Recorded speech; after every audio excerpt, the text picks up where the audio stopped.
జోహార్ retired చనిపోయిన RTC కార్మికులు, జోహార్ retired చనిపోయిన కూర్చోండి, అందరూ కూర్చోండి. అందరూ సైలెంట్గా ఉంటే ఎవరు ఓవర్గా మాట్లాడమాకండి. కూర్చోండి, ఉంటారు కూర్చోండి, అందరూ సైలెంట్గా ఉండండి. విషయం అంటే సార్ పర్మిషన్తో 2 నిమిషాలు మాట్లాడతాను. ఏమి లేదు, ముందుగా దాన్ని పొగట్టుకొని కాదు, కానీ మన వర్గ తిరుమల 22 నుంచి మనకు ఉన్నారు. అప్పటి నుంచి మనకి కొన్ని రాయితీలు మనకి కావాల్సినటువంటి సమస్యలు పరిష్కారం చేసి పెట్టారు. ఆయన నిజంగా చాలా మానవతావాది.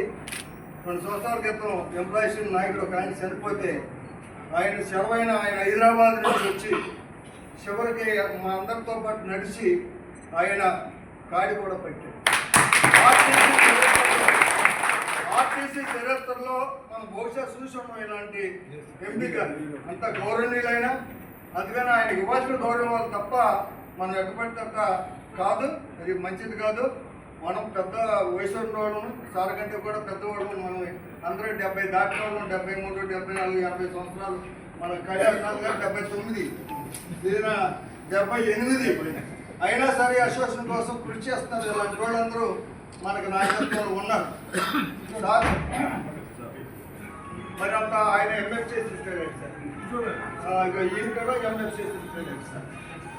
ఇప్పుడు ఇలాంటి వాళ్ళందరూ పెద్ద హోదాలోని ఎంఎఫ్, ఏఎంఎఫ్ ఆ లెవెల్లో పనిచేసిన వాళ్ళందరూ కూడా 10 మంది సేవ చేస్తానికి ముందుకు వచ్చి మాతో పాటు పనిచేస్తున్నారండి. అందుకని సారు అలాంటి గొప్ప వ్యక్తి కాబట్టి ఆయన తమరు వారు ఎక్కడికి వెళ్ళినా మన డిపోలో, నేను అడగడమే కాకుండా ఏ డిపోలో ఆయన వెళ్ళినా మనం అన్ని ప్రాంతాలకు అయినా రాష్ట్రంతో కూడా తిరిగారు. ఏ ప్రాంతాలకు వెళ్ళినా మన వాళ్ళందరూ సూపర్ బస్సు, 1వ తారీఖు ఎస్ఆర్బీఎస్ పెన్షను, లేకపోతే ఈహెచ్ఎస్ మెడికల్, ఇవే మనం అడుగుతున్నాము.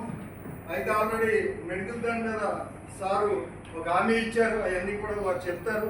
అలాగే సూపర్ లగ్జరీ బస్సు విషయంలో కూడా ఎప్పటి నుంచో మనకు హామీ ఇచ్చారు. ఆయన మనకి ఇచ్చినట్టు హామీని ఒమ్ముకోదన్నట్టు నేను నమ్ముతున్నాను. మనం అందరం కూడా నమ్మాలి,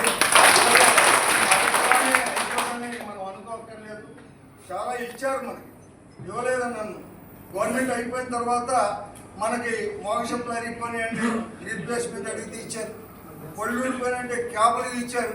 ఇట్లా మనం అడిగిన చిన్న చిన్న రాయితీలన్నీ కూడా ఇచ్చారు. ఏదేమైనా వారి పరిధిలో ఇవాళ వారి పరిధిలో ఉన్నవన్నీ కూడా మనం చేసుకుంటూ వచ్చారు. పిహెచ్ఎస్ స్కీమ్ కూడా గవర్నమెంట్ స్కీమ్ అని, దాని గురించి ఆయన చాలా కృషి చేస్తున్నారు. ఆ విషయాలన్నీ నేను చెప్పే కంటే వారు చెప్తారు కాబట్టి సైలెంట్గా వినండి. ఆయనకి ఇచ్చే గౌరవం ఆయనకి ఇవ్వాలి. మనం తొందరపడి ఎవరు మాట్లాడుతూ మధ్యలో ఎవరు క్రాసింగ్ చేయొద్దు. మనకు ఉన్నటువంటి 2-3 సమస్యల మీదే వారు మనకి చెబుతారు. మనం అందరం కూడా ఆరోగ్యంగా మనం ఉండడానికి కూడా కారణం ఏంటంటే, ఆ రోజున మనకి ఎన్ని సదుపాయాలు లేకపోయినా ఆర్టీసీలో ఈ రోజు ఉన్నటువంటి మరి ఉద్యోగస్తులందరూ గవర్నమెంట్ అయిపోయారు కాబట్టి ఉద్యోగస్తులు, కార్మికులు లేరు ఇవాళ ఆర్టీసీలో. అందరూ కూడా ఇవాళ మంచి జీతాలు, మంచి రాయితీలు తీసుకుంటున్నారంటే మనం ఆ రోజున వేసినటువంటి పునాది రావడం మనం ఆర్టీసీ. చేత ఆయన వారు చెప్పినటువంటి 2 మాటలు విందాం. వారు ఎందుకంటే చాలా బిజీగా ఉన్నారు. ఆయన గవర్నమెంట్లో కానీ ఇక్కడ ఆర్టీసీ ఆఫీసర్లు ఎప్పుడు జరుగుతూ ఉంది.